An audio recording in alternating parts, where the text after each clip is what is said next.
and welcome to Inside Outlook. I'm Jeff Havers, Superintendent of Pemberton Township Schools.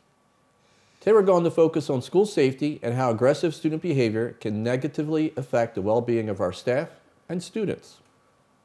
Our schools need to provide a safe and welcoming environment where learning can take place without the distraction or concern of negative behavior. Aggressive behavior, physical fights, and horseplay will not be tolerated in our schools. Plain and simple.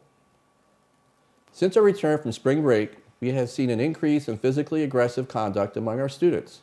And today, I'm joined by Mr. Eiler, principal of Helen Fort, and Helen Fort security guard, Mr. Davis, to discuss this issue. Welcome. Morning. Good morning. Good morning.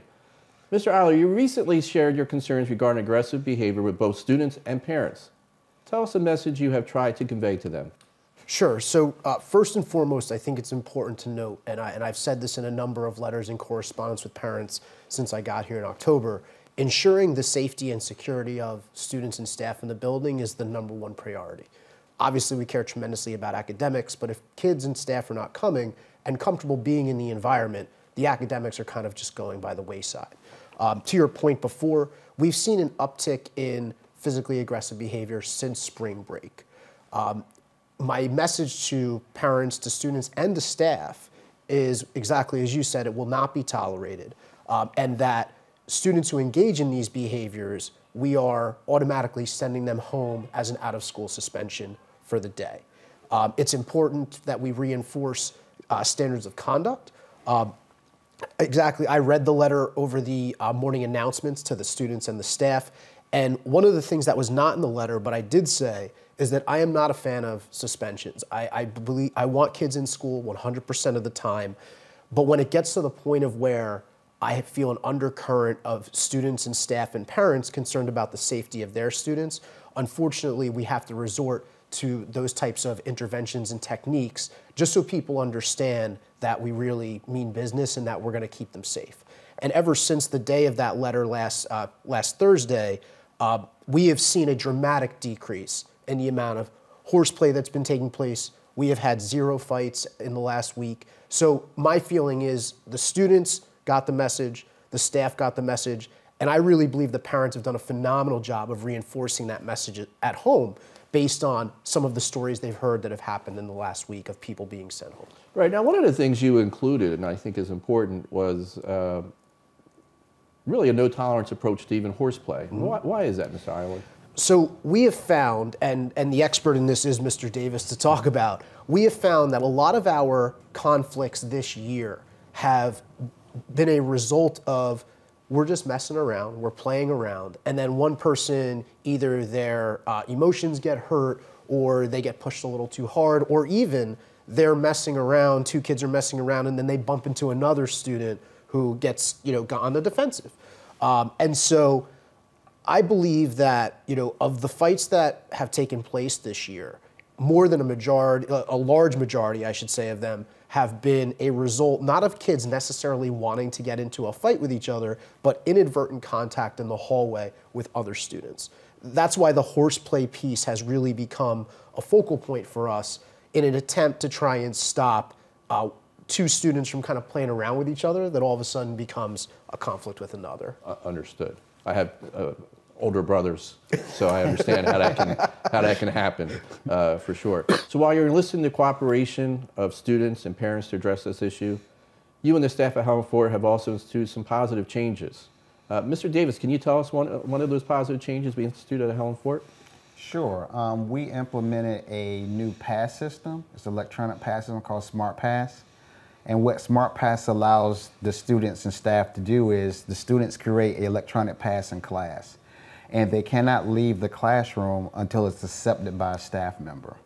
And what Smart Pass has done for our hallways is clear the hallways up. There are no more waiting lines at the bathrooms to use the bathroom because it puts you in a waiting line. You can set Smart Pass up to allow only a certain amount of kids in the bathroom at the same time or in the hallway. Like for instance, at Helen Fort, we only allow 15 people out in the hall to go anywhere in the building. So being able to control the flow of traffic in the hallway, the social aspect of the bathrooms has dropped dramatically. So we have more students in class learning versus in the bathrooms socializing. Right. So Smart Pass has been great for us in controlling traffic in the hallways and keeping kids in class. Right, that's where we want them. Yes, sir, definitely. And Mr. Eiler, you've also instituted some changes in terms of the courtyard. How does it impact student safety at the school? Well, when I had first gotten to Helen Fort, Mr. Davis, as well as the security team, we talk a lot about ways that we can improve environmental protections. And one of the things that concerned us was students were able to walk through the courtyard while class is in session. This is an area where we do have security that walks through it, but because it adds another element to the physical safety of the building, we felt as though we needed to place an intervention in. So what we did was students are permitted to use the courtyard during passing. We always have a security guard out there to be able to monitor. However, when classes are in session, they have to stay within the building. And what that does is it shrinks the amount of space that we have to cover to make sure that students are safe, and also, that we have a nice grip on where students are floating through. Because that courtyard does have some areas that are concerning to us as a security team. And we know we monitor those during passing, but when classes are taking place and security is working in the hallways, escorting students sometimes, it minimizes the amount of space that we actually have to cover and have eyes on. Right, so you have a smaller footprint to monitor. Yes. I know we have high expectations for our students in terms of following the code of conduct, and if they don't, they're prohibited from participating in different activities. Can you explain to us more about how that works? Yes, we use a demerit system. So depending on the infraction that students perform, they receive demerits. And then after a certain amount of time, those demerits start to tick off. In other words, they drop off due to good behavior. It's essentially a positive behavior reinforcement. Kids are going to make mistakes. And truthfully, we want them to make mistakes in school because we can teach them and we can work with them. Some mistakes we obviously do not want, like fights and things like that, but kids are going to make mistakes. And so that allows, with the demerit process, for us to have continuous conversations with students and to know which students we have to really place the emphasis on to try and help them improve and make better decisions. Right.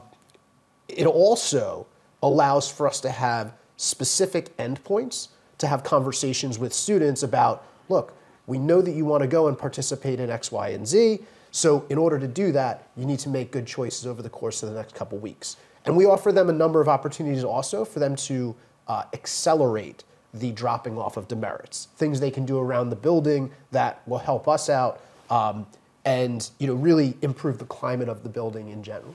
Mr. Davis, what are some of the things students can do to help prevent a suspected incident from occurring? Sure, yeah. So obviously, if they have a staff member that they feel comfortable talking to, they should go to that staff member, and any concerns they have about any kind of conflict or incident, report that. They will then report it to administration or to security. They should feel confident that it's confidential. We never use a student's name or someone said this to you about this. We never use their name in an investigation.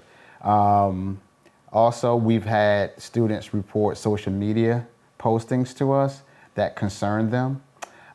So we've used that as well with stopping student conflict in the building. So there are a number of ways you can get with an administrator, a security, a teacher, that you can report, guidance counselor. We use mediation a lot. When there's a conflict, guidance counselor pulls students in, resolute the situation. So there's multiple ways that you can avoid a conflict or incident in the building. You just have to reach out to someone that you're comfortable with. Right. Mr. Eiler? I think, to Mr. Davis's point, the best school security is not security cameras, it's not discipline, it's not our security team, and I love our security guys, but it is us as a community making the decision that we want to make sure we have a positive school climate. And understanding that people are going to disagree. I mean, we basically have a city going through a building all day long. There's going to be conflict. But exactly as Mr. Davis said, students should be comfortable in knowing that we appreciate and know that they're going to have a conflict, and the best thing they can do is to get that information into the hands of an adult to try and mediate the situation. The number of conflicts that have been that have lowered the temperature of the building that we've conducted through mediation is just it's exponentially greater than the number of fights and things like that that have happened.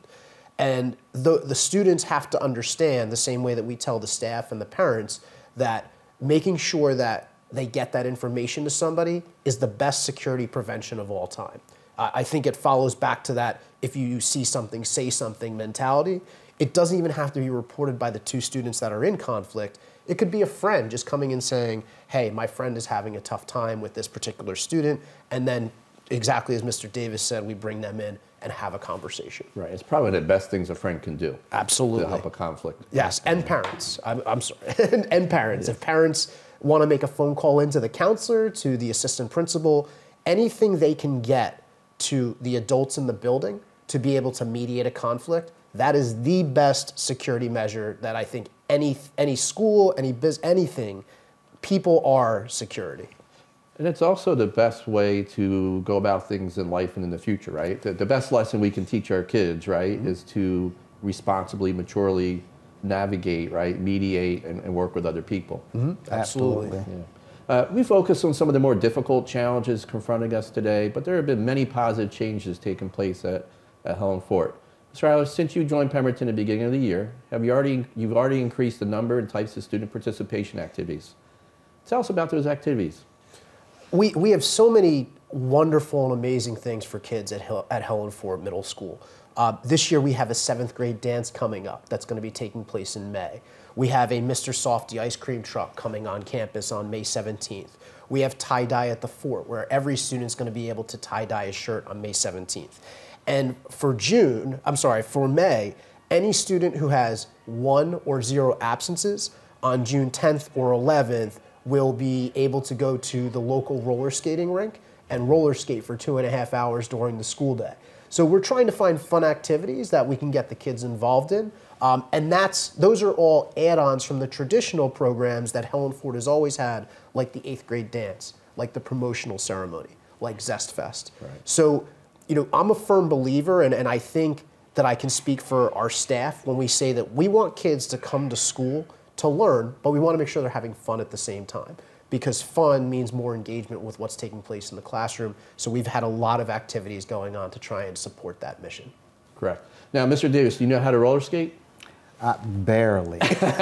So I would like Mr. Davis to go on that trip. There may be some good pictures from that. Is there anything else you'd like to add before we go, Mr. Davis? I just say, I'll just echo what Mr. Eiler said. I think the best security in the building are our people, and that we're a village, and we have to help each other keep each other safe. And that's through information and caring. So I feel like that's the best thing we can do security measure-wise. Excellent. Mr. Eiler, any final words, thoughts? I can't emphasize enough how amazing our students are. And I can't emphasize enough the importance of students making mistakes, but understanding that we as a school, and I would say probably as a district, we have an obligation to help kids make better decisions. And I absolutely love Helen Fort. I've loved it since the day I walked in the door on October 1st. And the conflicts that take place, we are working with students to make better decisions over time, not just in hopes of averting fights and things like that, but teaching conflict resolution skills for when they're in the real world and they don't have a counselor to be able to mediate a conflict between two people. So what I would also emphasize is parents can help us by getting the information to the counselor, to the assistant principal on a consistent basis. There is no shame in reporting it. You're not saying anything poor about your child if you're telling us that they're having a conflict with another student. That is just helping us to give more opportunities to teach skills to students that they're going to need in life and down the road. Absolutely. Thank you both so very much for sharing your insights with us today. Thank you. Thank you. A few reminders before we go. Next Wednesday, May 1st, will be an early dismissal day for all students for teacher in-service. The Board of Education meeting will take place this Thursday, April 25th, in the Pemberton Township High School auditorium. The 24-25 public budget presentation will take place at 6 p.m. and the action meeting will take place at 6:30 p.m. Thank you for joining me today, and I look forward to seeing you next time on Inside Outlook.